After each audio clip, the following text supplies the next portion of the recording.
विमल में गुलिस्तां की ये कुछ लजीज फरिश्ते जब साथ घुले तो जी ललचाए और दिल कहे कि स्वाद की इस जुबां में खुद को ऐसा डुबाऊं कि निकल ना पाऊं।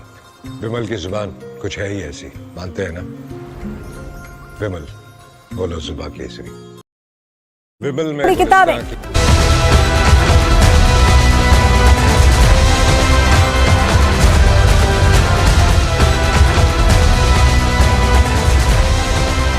नमस्कार, बहुत स्वागत है आपका। आप देख रहे हैं प्रहार, आपके साथ मैं हूं सलोनी श्रीवास्तव अजमेरा। और प्रहार में सबसे पहले बात संसद के मॉनसून सत्र के पहले दिन। सदन का मॉनसून सत्र शुरू हो गया है और पहले ही दिन सत्ता और विपक्ष के बीच टकराव अपने चरम पर पहुंच गया। हंगामा इतना हुआ कि कार्रवाई कई बार स्थगित करनी पड़ी। मुद्दा था ऑपरेशन सिंदूर, वो ऑपरेशन जिसे देश आतंक के खिलाफ बड़ी कामयाबी मानता है और विपक्ष उसी के आसपास सवाल पूछ रहा है, क्योंकि अब मुद्दा सिर्फ एक ऑपरेशन का नहीं, ये बहस है उस भरोसे की जो देश को आतंक के खिलाफ सरकार पर है। लेकिन विपक्ष इस पर भी राजनीति करने से पीछे नहीं हट रहा। जबकि लोकसभा में 16 घंटे, राज्यसभा में 9 घंटे चर्चा के लिए सरकार तैयार है। तारीख अभी तय नहीं है, लेकिन समय तय कर दिया गया है। सवाल यही है कि जब सत्ता पक्ष बहस के लिए तैयार है तो विपक्ष का हंगामा क्यों बरकरार है? इस खबर पर पूरा अपडेट आपको देंगे। दूसरी खबर सपा के सनातन विरोध से जुड़ी।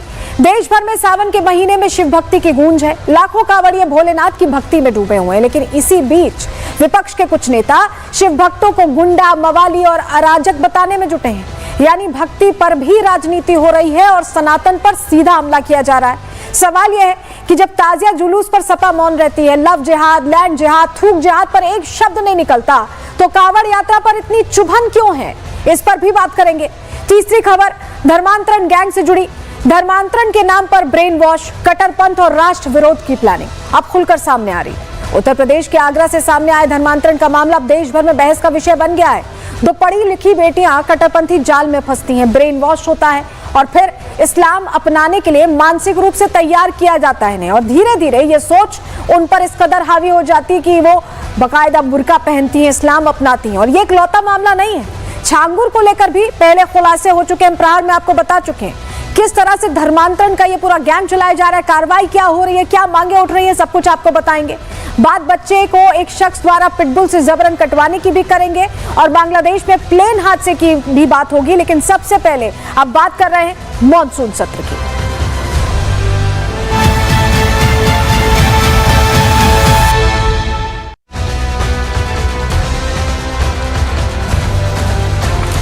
संसद में आज ऑपरेशन सिंदूर पर सियासी संग्राम छिड़ गया। सरकार कह रही है कि आतंक पर सबसे बड़ा वार हुआ है और विपक्ष कह रहा है कि पर्दा डाला गया है। ऑपरेशन सिंदूर भारत की बढ़ती ताकत और जीत की कहानी कहता है। देशवासी यही समझते हैं। तो आखिर देश के शौर्य पर राजनीति क्यों हावी हो रही है? अब आपको ये पूरी खबर बताने जा रहे हैं। चलिए शुरुआत कर रहे हैं उस तस्वीर से जो आज सदन के अंदर सामने आई है। जोरदार हंगामा आज हुआ और कई बार कार्रवाई स्थगित करनी पड़ी क्योंकि हंगामा इतना था कि चर्चा नहीं हो पा रही थी। ऐसा लग रहा था कि जानबूझकर कार्रवाई के पहले दिन हो हंगामा हो रहा है। तस्वीर आपको दिखा रहे हैं, अपर हाउस, लोअर हाउस, दोनों ही जगह एक जैसी तस्वीरें देखने को मिली है। फुल स्क्रीन करिए तस्वीरों को, कैसे हंगामा हुआ आप खुद सुनिए।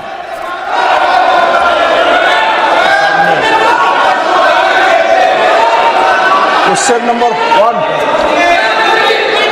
government has agreed to have a full-fledged discussion on Operation Sindoor.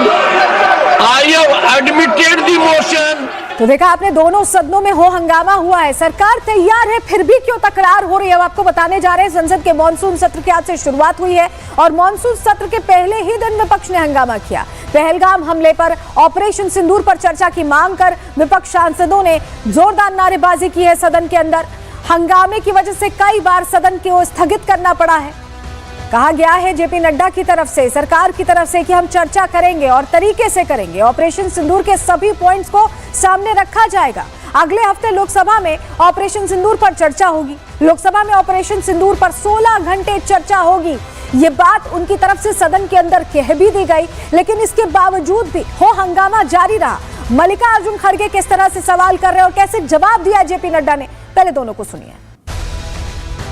Yes, Pahalgam and operation सिंदूर के बारे में आपने जो दुनिया को बताया, हमको बताया, हिंदुस्तान के लोगों को बताया, उसकी बात कर रहा हूं। हमारे को इंफॉर्मेशन तो देना चाहिए। हमारे से तो आपने मदद ली। और दूसरी चीज सर, दूसरी चीज सर, अमेरिका के राष्ट्रपति ट्रंप 24 बार उन्होंने बाद में सफाई 24 बार उन्होंने कहा मेरे इंटरफियरेंस से मैं समझौता किया तभी ये युद्ध थामा ना, ये युद्ध स्टॉप जो हुआ मेरे वजह से हुआ। अरे देश के साथ ये अपमानजनक है। एक बार का आदमी leader of the house sir, you made your point sir, you made your point sir. खड़गे जी ने ऑपरेशन सिंदूर और पहलगाम के डिस्कशन के माइन्यूट डिटेल्स को डिस्कस करना शुरू कर दिया। वह नियम के विरुद्ध इसलिए है क्योंकि आपने 267 में उनको परमिशन दी थी कि वो संवैधानिक विषय पर चर्चा करें। नंबर 1 सभापति। दूसरा, इस हाउस को, इस हाउस के माध्यम से देश में कहीं यह संदेश नहीं जाना चाहिए कि सरकार पहलगाम और ऑपरेशन सिंदूर पर चर्चा नहीं चाहती। हम चर्चा करेंगे, हर तरीके से करेंगे और ऑपरेशन सिंदूर के सारी पॉइंट्स को देश और दुनिया के सामने रखा जाएगा। तो देखिए, सरकार तो कह रही है कि इस पूरे प्रकरण को लेकर हम चर्चा करेंगे, खुलकर करेंगे और सरकार तैयार है। वो किसी भी फोरम पर ये नहीं कह रहे कि हम बात नहीं करेंगे, समय भी तय कर दिया गया है। इसके बावजूद जो हो हल्ला हुआ, जो तस्वीर आई, उसको लेकर अब बीजेपी के जो और सांसद है वो कह रहे हैं कि विपक्ष सोच समझ कर रहा है, पहला दिन उन्हें बर्बाद ही करना था। सुनिए सर।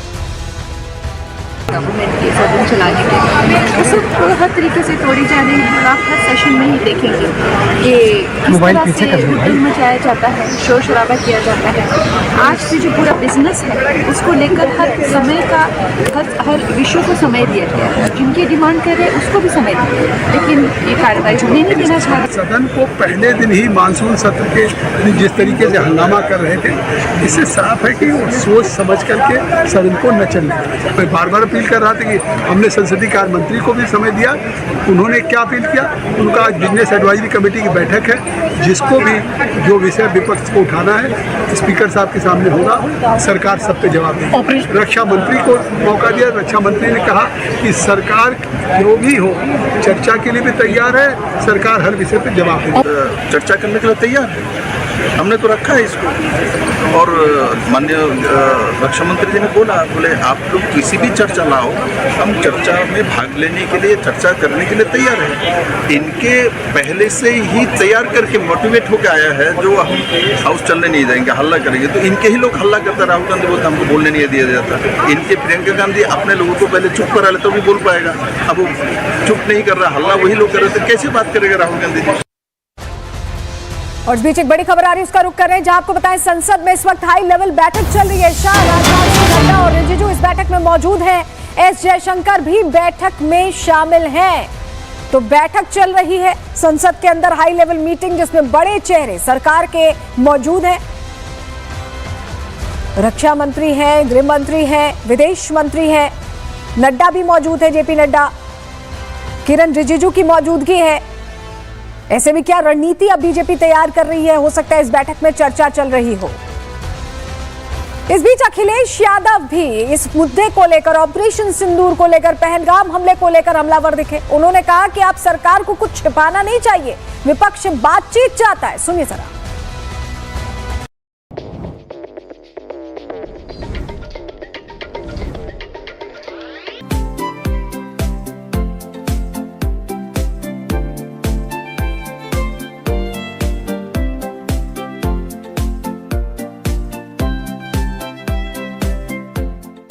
लेकिन उसके बावजूद भी विदेश नीति हमारी असफल हो गई। कोई देश आपके साथ खड़ा नहीं हुआ। जिस समय सिंदूर ऑपरेशन चला उस समय कोई देश आपके साथ नहीं खड़ा हुआ। और पाकिस्तान जैसा देश जो लगातार IMF, वर्ल्ड बैंक या जितनी फंडिंग एजेंसी उनसे पैसा ले रहा है, तो ये विदेश नीति है, पहलगाम है, इंटेलिजेंस फेलियर है, क्या है, भूल हुई है, चूक हुई, इन सब बातों को तो रखना ही पड़ेगा। तो सरकार कह रही है कि डिफेंस मिनिस्टर जवाब देने के लिए तैयार है, तो क्या आप लोग प्रधानमंत्री से जवाब चाहते हैं? पूरा विपक्ष और जितने भी सांसद हैं, क्योंकि जिस समय पॉलिटिकल पार्टीज ने समर्थन दिया था, सरकार को समर्थन दिया था, और प्रधानमंत्री जी सुने, सरकार सुने, और उसके बाद जवाब जो सरकार का आएगा वो सब हम लोग सुनेंगे फिर। तो देखिए, अखिलेश यादव तो सीधे सीधे कह दे रहे हैं कि विदेश नीति ही फेल हो गई है। जिस ऑपरेशन को लेकर पूरे देश की जनता ये मानती है कि हमारी बड़ी सफलता है, उस पर अखिलेश यादव पूरी तरह से सवाल खड़े कर रहे हैं। लेकिन रामदास अठावले उनको जवाब दे रहे हैं और कह रहे हैं कि विपक्ष की रणनीति यही रहती है, वो सोचते ही ऐसा है। सुनिए जरा। जब मतलब पहलगाम में जब आतंकवादियों ने पाकिस्तान के आतंकवादियों ने हमला किया था, उसका कड़ा जवाब जो है ये नरेंद्र मोदी के नेतृत्व में किया गया था। वो जो ऑपरेशन सिंदूर है, सिंदूर तो मतलब उनका बदला ले लिया है। जिन आतंकवादियों ने इसका हमला किया था उनके अड्डे पूरे उध्वस्त किए, 100 से ज्यादा आतंकवादी मारे गए हैं। पाकिस्तान अगर ज्यादा गड़बड़ करेगा तो उनको झटका देने के लिए नरेंद्र मोदी जी की सेना तैयार है। विपक्ष लेकिन लगातार सरकार को ऑपरेशन सिंदूर से लेकर पहलगाम पर घेर दिया, सदन में हंगामा भी हुआ। हंगामा तो करना इनकी आदत है, वो हंगामा करते रहे। हम तो सत्ता चलाएंगे, सत्ता में आएंगे, और इसीलिए हंगामा तो करना ठीक नहीं है। देखिए, पहले दिन इतना हंगामा हुआ कि कई बार सदन की कार्रवाई बाधित हुई, कई बार इस बात को लेकर गुहार लगाई गई कि चलने दिया जाए, पहले दिन मानसून सत्र के दिन पहला दिन चलने दिया जाए। इससे पहले प्रधानमंत्री ने भी सत्र की शुरुआत से पहले अपने संबोधन में एकता का संदेश दिया था। क्या कहा था प्रधानमंत्री ने, किस तरह से विपक्ष की भी तारीफ की थी, रिपोर्ट के जरिए आपको बता रहे हैं।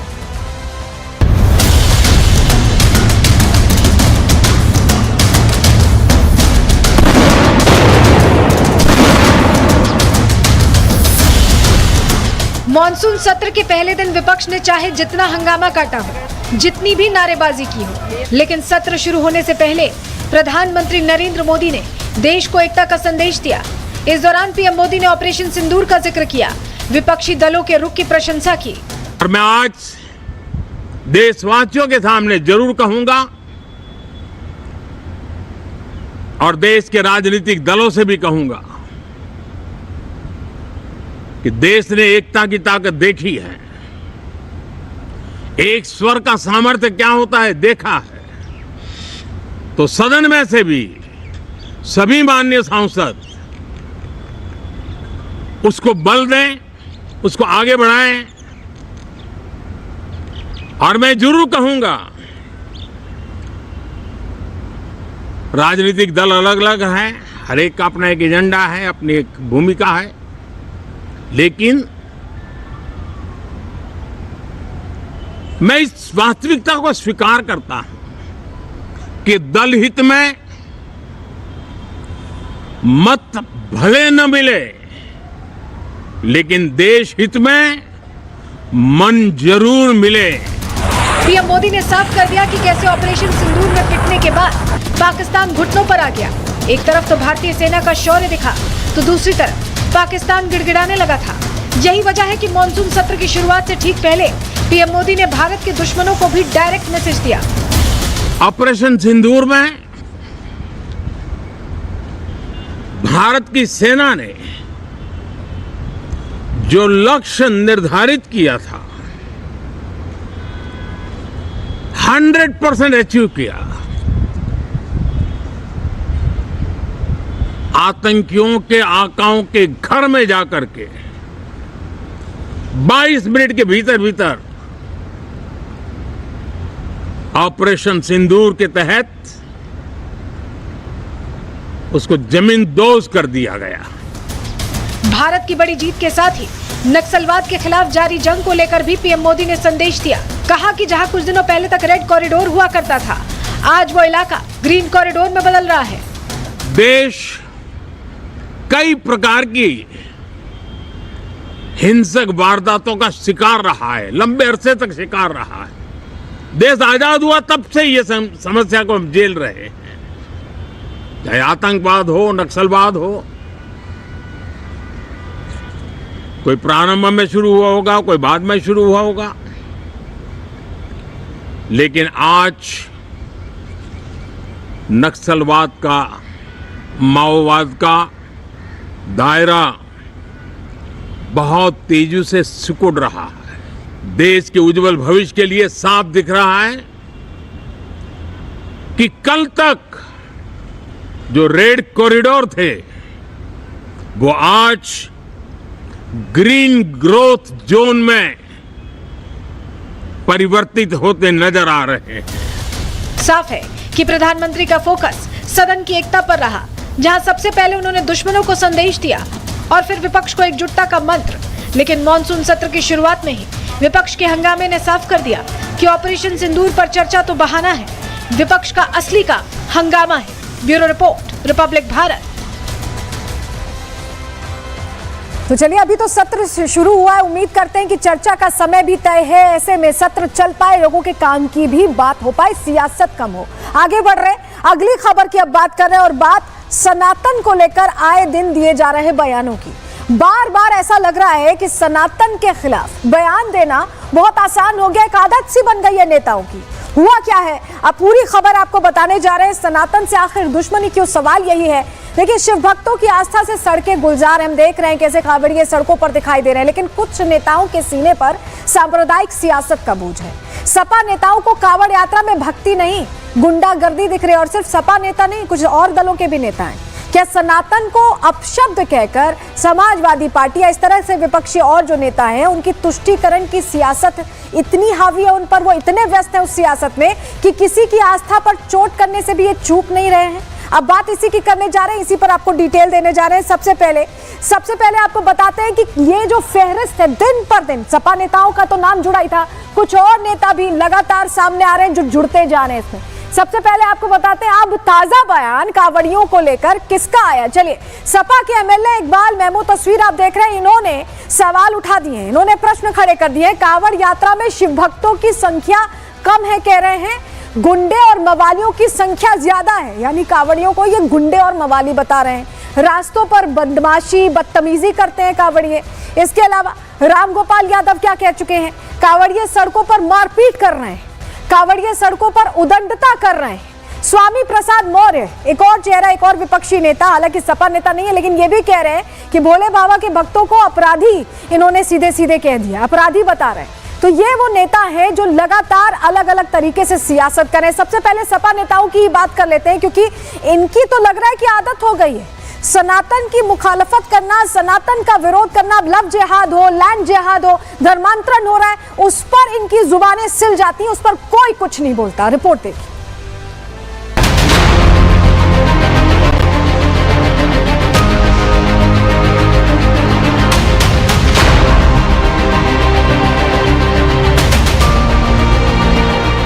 जब से कांवड़ यात्रा शुरू हुई है, तब से ही कोई न कोई कांवड़ियों पर सवाल उठा रहा है, और समाजवादी पार्टी ने तो इसकी कमान ही संभाल रखी है।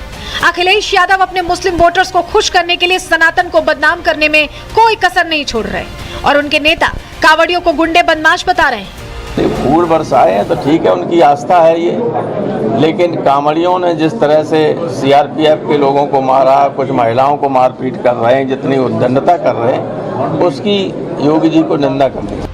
तुष्टीकरण की राजनीति के दम पर कभी सियासत के शिखर पर पहुंचने वाली समाजवादी पार्टी कांवड़ियों को बदनाम करने में कोई कसर नहीं छोड़ रही है। कांवड़ियों के खिलाफ सबसे विवादित बयान तो संभल से सपा विधायक इकबाल महमूद ने दिया। इकबाल महमूद ने कहा, जो कांवड़ यात्रा कर रहे हैं ये उनका धर्म है, वो अपने धर्म का पालन कर रहे हैं। जो शिव भक्त है वो जा रहे हैं, लेकिन इसमें शिव भक्तों की संख्या कम और गुंडे मवालियों की संख्या ज्यादा है।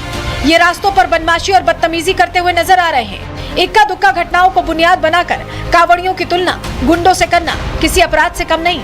वैसे सपा की सियासत सनातन की मुखालफत से जुड़ी ना होती तो अखिलेश यादव की पार्टी कथावाचक चोटी विवाद, कथावाचक अनिरुद्धाचार्य से बहस, कांवड़ियों पर पुष्प वर्षा को लेकर राजनीति और कांवड़ियों की गुंडों से तुलना न करती। सपा तो सपा, सनातन पर हमला बोलने में स्वामी प्रसाद मौर्य भी पीछे नहीं हटे। हद तो तब हो गई जब स्वामी प्रसाद मौर्य ने कांवड़ियों की तुलना गुंडों से कर दी। जो सही में शिव भक्त है वो कभी भी इस प्रकार का खुराफात या हिंसक कार्य नहीं कर सकता। ये सरकारी गुंडे माफिया अपराधी हैं जो सत्ता के संरक्षण में कांवड़िए के रूप में उत्तर प्रदेश में भय और दहशत पैदा कर रहे हैं। लेकिन सवाल यह है कि आखिर सनातन से इनको दिक्कत क्या है? कभी लव जिहाद, कभी लैंड जिहाद, मूत्र जिहाद और ताजिया जुलूस पर अपनी जुबान नहीं खोलने वाली समाजवादी पार्टी कांवड़ यात्रा को क्यों बदनाम करने में जुटी है? आखिर क्यों भगवा चोले पर सवाल उठाकर अखिलेश यादव अपने मुस्लिम कोर वोट बैंक को खुश करने में लगे हैं? Bureau report, Republic Bharat. अब सनातन के खिलाफ सभी के बिगड़े बोल के बाद बीजेपी ने भी जवाब दिया। Brajesh Pathak deputy CM UP और साथ ही आपको बताएं कि केशव प्रसाद मौर्य दूसरे डिप्टी सीएम उत्तर प्रदेश के क्या कह रहे हैं, कैसे जवाब दे रहे हैं, दोनों सुन। कांवड़ यात्रियों के बीच में समाजवादी पार्टी के कुछ अराजक तत्व कांवड़ यात्रियों के भेष में घुसकर कांवड़ यात्रियों को बदनाम करने का काम कर रहे हैं। हमारी सरकार कानून व्यवस्था को लेकर बहुत ही सख्त है। जो भी कानून तोड़ेगा उसके खिलाफ कड़ी कार्रवाई होगी। कांवड़ यात्रा बढ़िया से चल रही है और कांवड़ यात्री जो भोले बाबा के सच्चे भक्त हैं वह सच्ची यात्रा कर रहे हैं। उसमें कुछ सफाई वगैरह घुस गए होंगे, वो गड़बड़ कर रहे हैं। तो डिप्टी सीएम्स को आपने सुन लिया और मुख्यमंत्री पहले ही कह चुके हैं, सख्त चेतावनी ऊपर। I think the location of this project is really great, and overall the whole feel of the society that they are building, overall like an ecosystem that they are building, I think that's really great. And yeah, I think the location definitely one of the best location that it has. And yeah, I think it has that goodness to it which makes you feel that you want to buy a home with them. So I think that's what enticed me to buy a property with them. So yeah, I'm just looking forward to wherever I get to move in and continue my life forward. So yeah, thanks.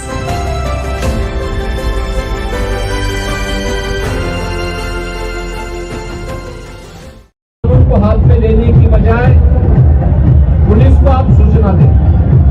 प्रशासन ऐसे तत्वों के खिलाफ सख्ती से निपटने का काम करेगा और हमने ये तय किया है पूरी कांवड़ यात्रा के दौरान जिसने इस पावन कांवड़ यात्रा को बदनाम करने के लिए कई उपद्रव का सहारा लिया है, तोड़फोड़ का सहारा लिया है, उनके सबके सीसीटीवी फुटेज हमारे पास है। हम लोग कांवड़ यात्रा सकुशल संपन्न होने के बाद उनके पोस्टर भी चस्पा करने वाले हैं। ये वही असामाजिक तत्व हैं जो लॉ एंड ऑर्डर को डिस्टर्ब करना चाहते हैं और कांवड़ियों को बदनाम करना चाहते हैं। ऐसे लोग चिन्हित होंगे और उनके खिलाफ कठोर कार्रवाई। ये विवाद चल ही रहा था और ऐसा कैसे हो सकता है कि अखिलेश यादव इस पर कुछ ना बोले, वो भी कूद पड़े विवाद में। उन्होंने क्या कहा और साथ ही आपको बताएं स्वामी प्रसाद मौर्य कैसे अपने पिछले बयान से पलटते दिखाई दिए, कह रहे हैं कि आपने समझा नहीं मेरे बयान को। दोनों को सुनवा रहे हैं। दिल्ली की 11 साल की सरकार और यूपी के 9 साल की सरकार, 11 और 9 20 बजट कितने लाख करोड़ के रहे होंगे सोचो आप। 11 दिल्ली के बजट और 9 उत्तर प्रदेश के बजट, 20 बजट चले गए। जो श्रद्धालु हैं, जो सदियों से परंपरा चली आई है, उसके लिए कॉरिडोर सरकार नहीं बना पा रही। और कॉरिडोर अगर सरकार ने बनाया होता तो आए दिन जो हम लोगों को घटना देखने को मिलती है कि आर्म फोर्सेस का कोई व्यक्ति है, आर्म फोर्सेस का कोई कल्पना कर सकता है कि आर्म फोर्सेस के साथ इस तरह व्यवहार हो? जहां घटनाएं हो रही हैं कोई घटना नहीं होती। ये सरकार जो कांवड़ियों को, जो श्रद्धालुओं को नहीं व्यवस्था दे पा रहे हैं, उस नाकामी को छिपाने के लिए दूसरे दलों पे आरोप लगा रहे हैं। हम अगर दोनों डिप्टी सीएम की बात को सच मान लें और दोनों डिप्टी सीएम सर्टिफिकेट दे रहे हैं कि सपा के गुंडे माफिया अपराधी हैं, तो ये जानते हुए भी कि सपा के गुंडे माफिया अपराधी हैं तो उन पर कानूनी कार्रवाई क्यों नहीं? इसका मतलब है कानूनी कार्रवाई से इसलिए बच रहे हैं कि ये गुंडे माफिया अपराधी भाजपा सत्ता संरक्षण में पड़ रहे हैं, इसलिए कार्रवाई करने से बाज आ रही है। तो चलिए, सियासत तो चल ही रही, वहीं तस्वीरें भी कुछ ऐसी सामने आ रही जो आपके लिए देखना जरूरी है। फिरोजाबाद की तस्वीर दिखा रहे हैं, कावड़ मार्ग पर मुर्गे के पंजे पड़े हुए। क्या रास्ता जो तय किया गया है कावड़ियों के लिए उसे यहाँ पर खंडित करने की कोशिश है, अशुद्ध करने की कोशिश है? ये प्रश्न इसीलिए क्योंकि ये तस्वीर हम आपको पूरी दिखा भी नहीं पा रहे हैं। आप समझिए, कावड़ रूट तय किया गया जिससे कावड़िया आराम से जाएं, जल लें और चढ़ाएं, और इस बीच ये उनके यात्रा में एक रोड़ा डालने की कोशिश दिखाई दी है। हुआ क्या है, पूरी खबर आपको बताते हैं। दरअसल फ्लाईओवर से बताया जा रहा है कावड़ मार्ग पर मुर्गे के पंजे फेंके गए। मुर्गे के पंजे गिरने के बाद अफरा तफरी मच गई। कावड़ यात्रा को भंग करने की कोशिश की गई है। प्रशासन ने माहौल को संभाला और उसके बाद फूल बिछाए। लेकिन ये कोशिश किसने की, ये अपने आप में बहुत बड़ा सवाल है। इसको लेकर पंडित विनेश शर्मा जो हिंदूवादी नेता हैं, एक तरह से विरोध भी कर रहे हैं, सवाल भी उठा रहे हैं। उन्हें सुनिए। अपने धर्म के ऊपर हमले के जिहाद के तहत दिल्ली में भी कांच फेंकने का काम किया, और कांच तो छोटी घटना है साहब, आप देखिए करोड़ों की संख्या में यहाँ पर पंजे फेंकने का काम किया। अगर ये पंजे कांवड़ियों के ऊपर गिर जाते तो आप कल्पना कीजिए आज क्या होता। मैं गारंटी से कह रहा हूँ साहब, चाहे मैं जेल चला जाऊं, आज अगर ये कांवड़ियों पे पंजे गिरते निश्चित रूप से दंगा होता। हिंदू समाज के लिए इससे बड़ा दुर्भाग्य, इससे बड़ी घटना कोई हो नहीं सकती, क्योंकि सनातनी हिंदुओं के लिए सावन के महीने में साहब कुछ हिंदू तो प्याज भी खा लेते हैं, वो भी हिंदू। तो पंडित विनेश शर्मा की नाराजगी आप देख रहे हैं, तो नाराजगी लाजमी है जिस तरह से यात्रा को खंडित करने की कोशिश की गई है। इस बीच आपको बताएं, उत्तराखंड में तो ऑपरेशन कालनेमी चलाया जा रहा है। ऐसे लोग जो धर्म के नाम पर छलावा कर रहे हैं उन पर एक्शन कैसे हो रहा है, चलिए वो भी आपको बता देते हैं। क्योंकि धामी सरकार ऑपरेशन कालनेमी चला रही है। बांग्लादेशी रोहिंग्या घुसपैठिए इसमें पकड़े जा रहे हैं। ये बाबा का भेष बनाकर घूम रहे हैं और इनको चिन्हित किया जा रहा है। अब तक 2448 लोगों की पहचान की गई है। 377 संदिग्ध, 222 अभियुक्तों पर कार्रवाई भी हुई है। बाबा बनकर घूमने वाले 140 लोगों को गिरफ्तार किया गया है। तो ऐसे लोगों पर तेजी से एक्शन लिया जा रहा है जो इस तरह का एक तरह का हुलिया बनाकर चलते हैं और एक तरह से पहचान वाला फरेब ये भी कर रहे हैं। इसको लेकर धर्मपाल सिंह मंत्री यूपी में क्या कह रहे हैं और आचार्य प्रमोद कृष्णन ने कैसे सवाल खड़े किए हैं, दोनों को सुनिए। जो कांवड़ यात्रा में अराजक तत्व प्रवेश करके इस यात्रा में बाधा डालने का जो काम कर रहे हैं, जैसे उत्तराखंड में कालनेमी का अभियान चलाकर वहां के मुख्यमंत्री माननीय पुष्कर सिंह धामी ने इस यात्रा को और सबल बनाने के लिए जो कालनेमी टाइप कुछ मुस्लिम ही पकड़े जा रहे हैं। अब आतंकवादी अपराधी की कोई बिरादरी नहीं होती है। हिंदू या मुसलमानों जो भी अपराधी है, आतंकवादी है, उसको चिन्हित किया जा रहा है और उस यात्रा से बाहर करने का काम पहुंचाकर उन्हें जेल भेजने का भी काम किया जा रहा है। योगी आदित्यनाथ ही पहले मुख्यमंत्री हैं जिन्होंने कांवड़ यात्रा पर पुष्प बरसाने का काम किया है। अखिलेश यादव जी तो चाहते हैं कांवड़ की यात्रा बैन हो जाए। अखिलेश यादव जी तो ये भी उनका सपना है कि जब वो अगर उनकी कभी सरकार बनी तो राम मंदिर के फैसले को भी रिव्यू किया जाए, शिकलकी धाम के शिलान्यास का भी रिव्यू किया जाए। अखिलेश यादव जी बहुत अच्छे नेता हैं, बहुत अच्छे परिवार के सदस्य हैं, लेकिन राहुल गांधी जी की और वामपंथियों की संगत में आकर के हिंदू विरोधी होते जा रहे हैं। और चलिए आगे बढ़ रहे हैं, अगली खबर की बात कर रहे हैं। धर्मांतरण गैंग पर एक्शन की कहानी आगरा से शुरू हुई। 2 पढ़ी लिखी बेटियां कट्टरपंथी जाल में फंसी, नाम बदले गए, सोच बदली गई और उन्हें आत्मघाती मिशन तक ढकेला गया। धर्मांतरण के कई मामले सामने आ रहे हैं। छांगुर भी ऐसा ही नेटवर्क आपको याद होगा बलरामपुर में चला रहा था धर्मांतरण का। और धर्मांतरण अब सिर्फ मत बदलने का मामला नहीं रहा है, ये एक संगठित अटैक वाला मॉड्यूल बन गया है जहां विदेशों से फंडिंग हो रही है, लड़कियों का इस्तेमाल वैचारिक हथियार की तरह किया जा रहा है। अब तो नए कानून की मांग भी उठ रही है। बात इसी की करने जा रहे हैं। शुरुआत 3 तस्वीरों से कर रहे हैं। 3 तस्वीरें आपको दिखाते हैं। पहली तस्वीर देखिए, कानून बनाने की मांग अब तेज कर दी गई है और इसको लेकर चिट्ठी लिखी गई है। बीजेपी एमएलए ने चिट्ठी लिखी है। जमालुद्दीन की सच्चाई अब सामने आ रही है, एक एक कड़ी खुल रही है छांगुर वाला धर्मांतरण का जाल जो था उसमें। और इस बीच आगरा वाले मामले में भी अपडेट्स हैं जहां आपको बताया कि कई वीडियोस हाथ लगे हैं कि कैसे पूरा धर्मांतरण का खेल यहां चलाया जा रहा था। सबसे पहले आपको बताते हैं कानून बनाने की मांग कैसे तेज हुई। अवैध धर्मांतरण का खुलासा होने के बाद एक्शन की मांग है। बीजेपी के विधायक राजेश्वर सिंह ने केंद्र सरकार को चिट्ठी लिखी है। चिट्ठी लिखकर धर्मांतरण के खिलाफ कानून बनाने की मांग कर दी है। धर्मांतरण सीधा भारत के अस्तित्व पर हमला है। कट्टरपंथी घुसपैठ के हथियार के तौर पर इसका इस्तेमाल हो रहा है।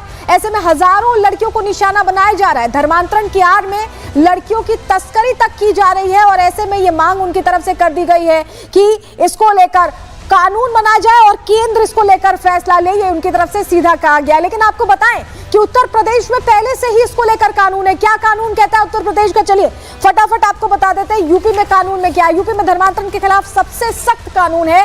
धर्मांतरण विधेयक में 20 साल की सजा का प्रावधान है, 5 लाख रुपए तक के जुर्माने का प्रावधान है। जुर्माने की राशि पीड़ित को दी जाएगी और धर्म परिवर्तन के खिलाफ कोई भी शिकायत कर सकता है, सबको इसकी इजाजत है। गैर जमानती अपराध की श्रेणी में धर्म परिवर्तन के मामलों को रखा गया है और मामले की सुनवाई सेशन कोर्ट से नीचे की अदालत नहीं करेगी। जमानत पर बिना अभियोजन पक्ष सुने फैसला नहीं होगा। ये कानून उत्तर प्रदेश में पहले से ही है, लेकिन आपको बताएं कि सिर्फ उत्तर प्रदेश ही नहीं, ओडिशा से राजस्थान तक इसको लेकर चर्चा है कि कानून कई जगहों पर बनाया जा रहा है, कई जगहों पर विचार किया जा रहा है, कैसे क्या कुछ हो रहा है। चलिए डिटेल आपको दे देते हैं। पूरे देश में ओडिशा से लेकर राजस्थान तक कैसे इसकी चर्चा है। सबसे पहले कानून ओडिशा में बनाया गया था। देखिए 1967 से धर्मांतरण कानून ओडिशा में लागू हुआ और 1 साल की सजा 5,000 रुपए का जुर्माना ओडिशा में। बात मध्य प्रदेश की कर लेते हैं। धोखाधड़ी से धर्मांतरण जुर्म है और अधिकतम 10 साल की कैद की प्रावधान का रखा है। मध्य प्रदेश में 1 लाख का जुर्माने का भी प्रावधान है। छत्तीसगढ़ की भी बात कर रहे हैं। धर्मांतरण कानून लाने की बात यहाँ पर की जा रही है, अभी है नहीं। वहीं राजस्थान में भी धर्मांतरण को लेकर सरकार गंभीर दिखाई दे रही है। चर्चा हो रही है कि यहाँ भी कानून लाया जाए। ये चर्चाएं तो चली रही। इस बीच आपको बताएं कि छांगुर मामले को लेकर भी नए खुलासे हुए हैं। जो नई जानकारियां सामने आई है वो आपके सामने रख रहे हैं। देखिए कंपनी की पूरी प्रोफाइल मिल गई है, कितने % ऑफ प्रॉफिट में था।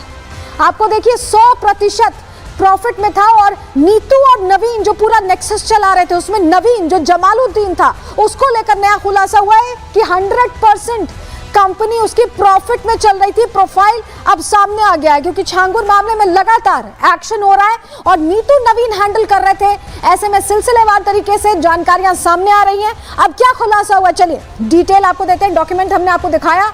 छांगुर बाबा गैंग से जुड़ा बहुत बड़ा खुलासा ये सामने आया है। नवीन उर्फ जमालुद्दीन की कंपनी प्रोफाइल सामने आ गई है। नवीन की कंपनी है यूनाइटेड मरीन FZE और दस्तावेजों से खुलासा हुआ है कि साल 2010 में ये कंपनी बनाई गई थी और 100% मुनाफे में थी नवीन की कंपनी यूनाइटेड मरीन FZE।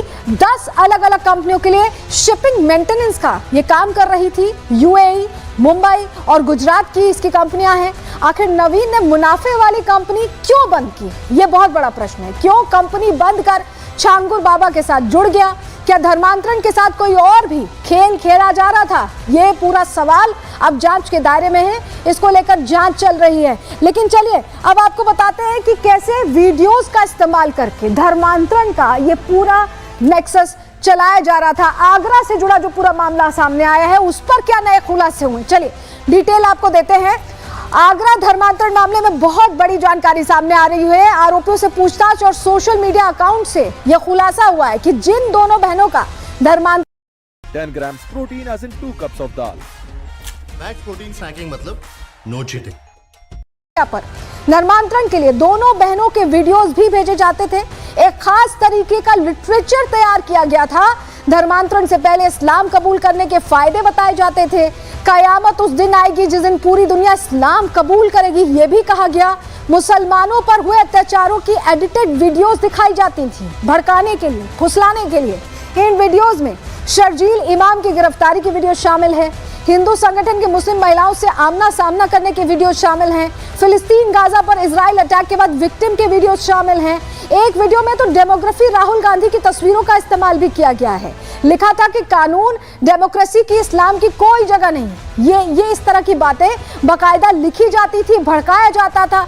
और अब जो पीड़िता के पिता है वो बता रहे हैं कि कैसे उनकी दोनों बेटियां इस पूरे जाल में फंस गईं। उन्होंने बताया कि कैसे सिलसिलेवार तरीके से ये सब कुछ होता चला गया और उनको जानकारी नहीं हुई। रिपोर्ट देखिए। उसकी मुलाकात हमारी बेटी से हुई। हमारी बेटी भी PhD की कोचिंग ले रही थी तो उससे उसके दोस्ती हो गई। इस दौरान उसने उसका पैसा ब्रेन वॉश कर दिया। उसके साथ साथ ये हमारी दूसरी बेटी उस टाइम 14 वर्ष की थी और उसको भी बड़ी जिज्ञासा हुई कि मेरी बड़ी बहन इस्लाम के प्रति कितनी आकर्षित क्यों हो गई। तो उसने भी ये उसके अंदर जिज्ञासा हुई तो उसने भी जानने की कोशिश की। ये सिर्फ एक पिता की बेबसी नहीं, एक खौफनाक साजिश की गवाही है। आगरा की 2 पढ़ी लिखी बहनों को पहले बहलाया फुसलाया गया, धर्म बदला गया, पहचान मिटाई गई, ब्रेन वॉश कर कट्टरपंथी सोच में झोंक दिया गया और धीरे धीरे उन्हें एक जिहादी मिशन की ओर ढकेल दिया गया। धर्मांतरण सिर्फ पहला पड़ाव था। इसके बाद तो लड़कियों का ब्रेन वॉश IS स्टाइल में शुरू कर दिया गया। छोटी बहन ने तो AK-47 के साथ तस्वीर लगाकर बकायदा लिखा कि मुजाहिदा बनना चाहती हूँ, इस्लाम के लिए कुर्बान होना चाहती हूँ। आप अंदाजा लगा सकते हैं कि किस हद तक उसकी सोच को बदल दिया गया, दिमाग पर कब्जा कर लिया गया।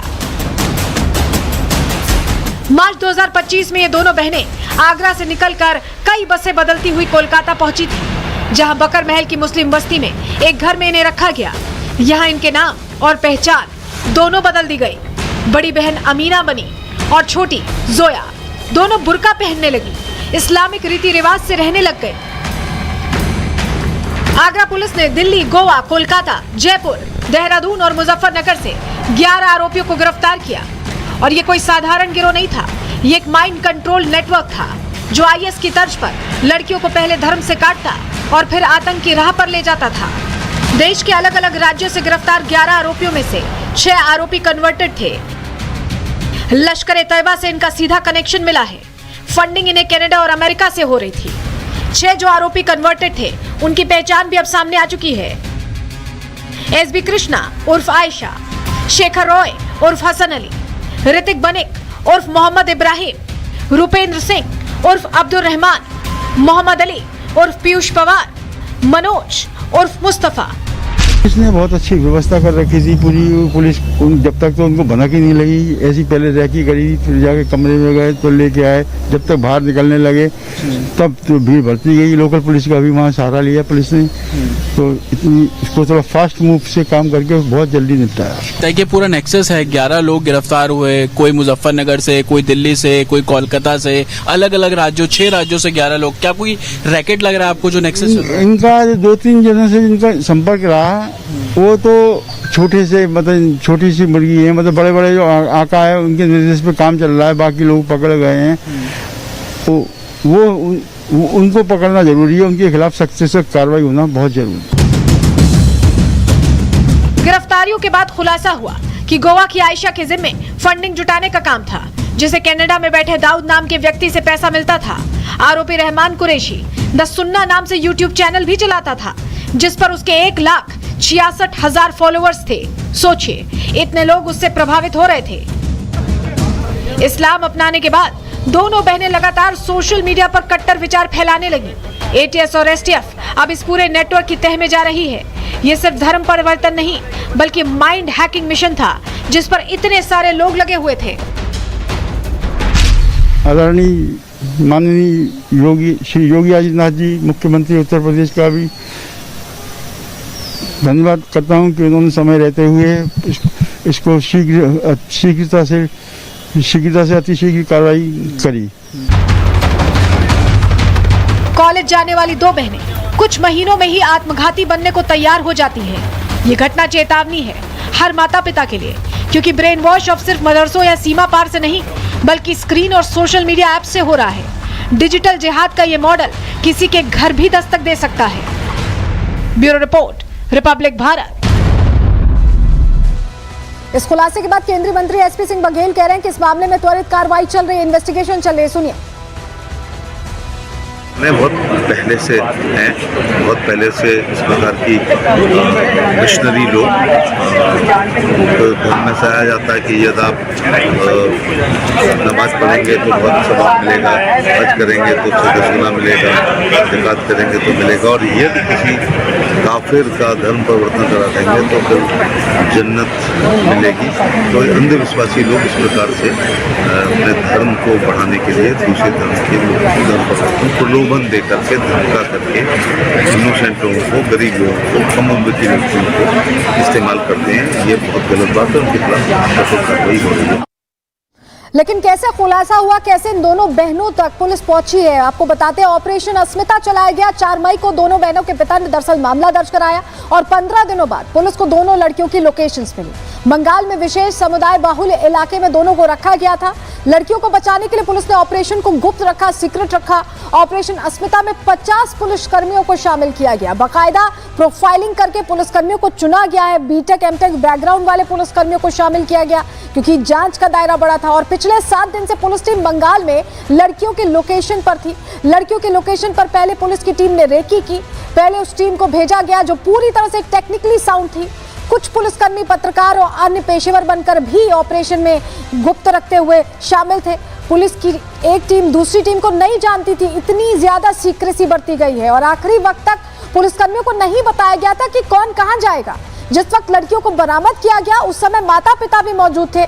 फिलहाल धर्मांतरण गैंग के खिलाफ यूपी एटीएस और पुलिस की जांच चल रही है, लेकिन देखिए कितनी सीक्रेसी बरत कर ये पूरा ऑपरेशन चलाया गया। ये पूरा खुलासा बताता है कि ये ऑपरेशन इतना आसान नहीं था। और चलिए अब आपको जरा तस्वीर दिखाएंगे कि मास्टरमाइंड अब्दुल रहमान जो पकड़ा गया उसकी तस्वीर पहले आपको दिखाते हैं अब, क्योंकि ये सारा गेम उसी का प्लान था और वही लड़कियों को अपने साथ लेकर गया था। जरा तस्वीर दिखाते हैं, ये देखिए मास्टरमाइंड अब्दुल रहमान, ये पुलिस गिरफ्त में है। ऑपरेशन चलाकर इसे गिरफ्तार किया गया है। इसके घर पर मुस्तफाबाद की तस्वीर आपको दिखाते हैं। अब आपको बताएं दिल्ली के मुस्तफाबाद में भी छापेमारी की गई है, जिसमें इसी आगरा धर्मांतरण मामले से जुड़ा कई किताबें यहाँ पर मिली हैं और ये इसी का घर है, अब्दुल रहमान का ही घर है, जहाँ पर कई सारे ऐसे दस्तावेज मिले हैं जो धर्मांतरण के लिए ये इस्तेमाल करता था और पूरा ये खेल चलता था। ऑपरेशन अस्मिता कैसे सफल रहा है, किस तरह से ये पूरा ऑपरेशन चला है, सुनिए जरा। से गिरफ्तार किया जो नॉर्थ ईस्ट दिल्ली के दयालपुर थाना के अंतर्गत आता है। रहमान से जो पूछताछ में भी बात में पता चला कि वो ओरिजिनली रहने वाला फिरोजाबाद का था और उसका नाम महेंद्र पाल था और उसने 1990 ईस्वी में धर्म परिवर्तन करके वो दिल्ली मजदूरी करने गया और वहाँ उसने धर्म परिवर्तन किया। उसके बाद एक कलीम सिद्दीकी जिसको कि उत्तर प्रदेश की एटीएस ने गिरफ्तार किया 2021 में और ऑनरेबल कोर्ट के द्वारा 2024 में उसको आजीवन कारावास की सजा हुई। उसका हुआ बहुत ही अनन्य सहयोगी था और उसके जेल जाने के बाद उसके इस पूरे चीज़ को जो उनका यह रैकेट था धर्म परिवर्तन का, उसका संचालन अब्दुल रहमान ही कहते थे, जिसको कि उस संचालन में लोग सामान्य लोकाचार में उसको रहमान चचा नाम से या रहमान अंकल नाम से बुलाते हैं। और चलिए आगे बढ़ रहे हैं, अब अगली खबर का रुख कर रहे हैं। मुंबई के मानखुर्द में 11 साल के मासूम बच्चे पर पिटबुल ने अटैक कर दिया। डॉग ने जो अटैक किया उसने जगह जगह बच्चे को काट लिया, लेकिन हैरानी की बात यह है कि किसी की भी मदद नहीं मिली उसे। लोग खड़े होकर तमाशा देख रहे थे, कोई वीडियो बना रहा था, लेकिन कोई आगे नहीं आया। सबसे पहले जरा तस्वीर आपको दिखा रहे मुंबई से जो सामने आई है, तस्वीर दिखाएंगे। ये देखिए बच्चा कैसे बचने की कोशिश कर रहा है और जो मालिक है कुत्ते का वो आराम से हंस रहा है।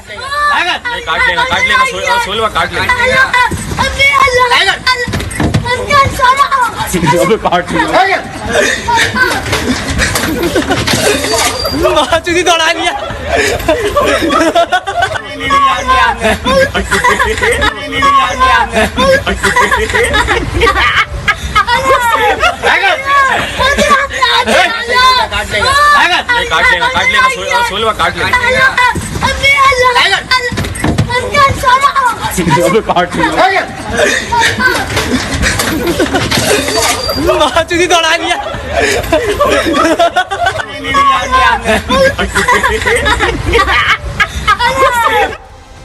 तो देखिए मुंबई के मानखुर्द से हैरान करने वाला ये वीडियो वायरल हुआ। नाबालिग बच्चा अपनी बिल्डिंग के सामने ऑटो में खेल रहा था और मोहम्मद सोहेल खान ने अपने कुत्ते को बच्चे पर छोड़ दिया। पिटबुल ने बच्चे पर अटैक किया, उसे काट लिया। पिटबुल के काटने से बच्चे को कई गंभीर चोटें आई। हैरानी की बात है कि वहां खड़े लोग देखते रहे, हंसते रहे, बच्चे को बचाने की जगह वीडियो बनाते रहे लोग। किसी ने भी यहां पर बच्चे की मदद नहीं की। 17 जुलाई की रात करीब 10 बजे की तस्वीरें बताई जा रही हैं, जो अपने आप में बताती हैं कि यहां पर किसी ने भी बच्चे का सोचा नहीं।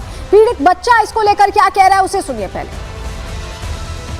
हम लोग बैठ के बात करते, मेरा एक दोस्त चिल्लाया कहाँ जा रहे हो पिटबुल लेके। फिर हम लोग दोबारा देखे वो कुत्ता लेकर आ रहा था, सब भाग गए, मैं फंस गया था। अच्छा, फिर बाद में आपने अपनी जान कैसे बचाई? आपने उसको बोला नहीं मेरे पर कुत्ता मत छोड़ से करके? आपने कुछ बोला उसको? बोला। तो फिर क्या किया उसने? वो ऐसा ही छोड़ा था, हंस रहा था, मेरे को काटा थोड़ा, फिर मैं भागा।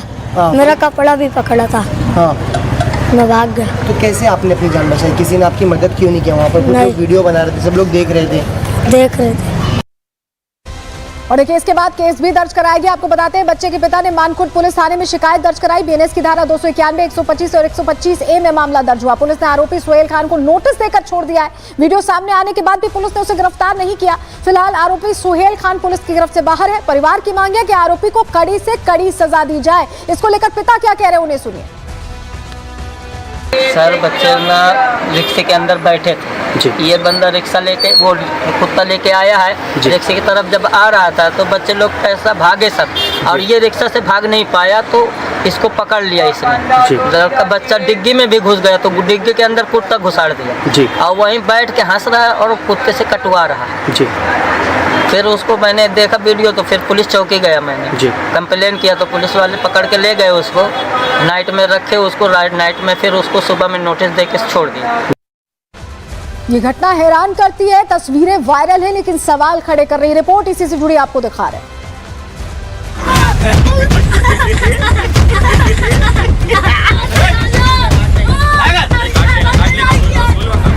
गिड़गिड़ाता रहा बच्चा, हंसता रहा मोहम्मद सुहेल खान, पिटबुल काटता रहा, लोग वीडियो बनाते रहे, बच्चा रोता रहा, लोग खड़े खड़े हंसते रहे। ये वीडियो मुंबई के मानखुर्द का है, जहां एक बच्चे को पिटबुल से जानबूझकर कटवाया जा रहा था। लोग खड़े होकर तमाशा देखते रहे, हंस रहे थे। बच्चा बचने की कोशिश कर रहा था, लेकिन पिटबुल का मालिक बैठकर वीडियो बनवा रहा था। हैरानी की बात तो यह है कि बच्चे के रोने, उसके गिड़गिड़ाने के बाद भी कोई भी शख्स उसकी मदद के लिए आगे नहीं आया। किसी ने बच्चे को पिटबुल से बचाने की कोशिश नहीं की, जिसके बाद सवाल उठता है कि कौन है ये लोग जो बच्चे को बच्चा नहीं बल्कि खिलौना समझ रहे थे। ये वीडियो भले ही कुछ सेकंड्स का हो, लेकिन हजारों सवाल खड़े करता है। सवाल उठता है कि ये कौन लोग हैं जो पहले बच्चे को डराते हैं, उसे पिटबुल से कटवाते हैं, फिर खड़े होकर हंसते हैं और वीडियो बनाते हैं। हालांकि बच्चे ने कोशिश तो बहुत की बचने की, बच्चा जान बचाने के लिए ऑटो से कूदकर भागा भी, लेकिन फिर भी मोहम्मद सुहेल खान ने पिटबुल को रोका नहीं, बल्कि पिटबुल भी ऑटो से निकलकर बच्चे के पीछे दौड़ा, उस पर हमला किया और कई जगह काट लिया। वीडियो वायरल हुआ तो लोग भी भड़क उठे, सवाल उठने लगे पुलिस की कार्रवाई पर, क्योंकि वीडियो वायरल होने के बाद पिता की शिकायत पर पुलिस ने केस तो दर्ज किया, लेकिन मोहम्मद सुहेल खान को केवल नोटिस देकर छोड़ दिया गया। हम लोग से केस रजिस्टर करा लिए, सब इन्वेस्टिगेशन वो किए, पूरा पंचनामा करके पेन ड्राइव में मांगे थे वीडियो, वो भी मैंने दे दिया और उसको बोले ये अदालत में जाएगा कोर्ट में, उसके बाद फिर जो सजा होगी तो फिर वो जाएगा अंदर। अभी फिलहाल छोड़ दिए उसको सर। आपको बता दें कि पिटबुल को दुनिया के सबसे खतरनाक कुत्तों में से एक माना जाता है। यही वजह है कि America, Britain, Germany, Denmark, Spain, Canada, Italy, France समेत 41 देशों में पिटबुल पालने पर प्रतिबंध है। भारत में भी पिटबुल के काटने और उससे मौत के मामले भी सामने आ चुके हैं। गाजियाबाद में पिटबुल ने 6 साल के बच्चे पर हमला कर दिया था। लखनऊ में 82 साल की महिला पर पिटबुल के अटैक के बाद उनकी मौत हो गई थी। बेंगलुरु में पिटबुल ने 7 साल के बच्चे को नोच डाला था, जिसके बाद 58 टाके लगे थे। गुड़गांव में घर में काम करने वाली महिला पर हमला कर दिया था। देख रहे हैं कितने सारे मामले सामने आ चुके हैं, इसके बावजूद वो शख्स अटैक करवाता रहा, जबरन हमला कराता रहा और बच्चा चीखता चिल्लाता रहा। इसी के साथ आज के लिए प्रहार में इतना ही। कल फिर हाजिर होंगे डिटेल रिपोर्ट के साथ। दीजिए इजाजत, नमस्कार।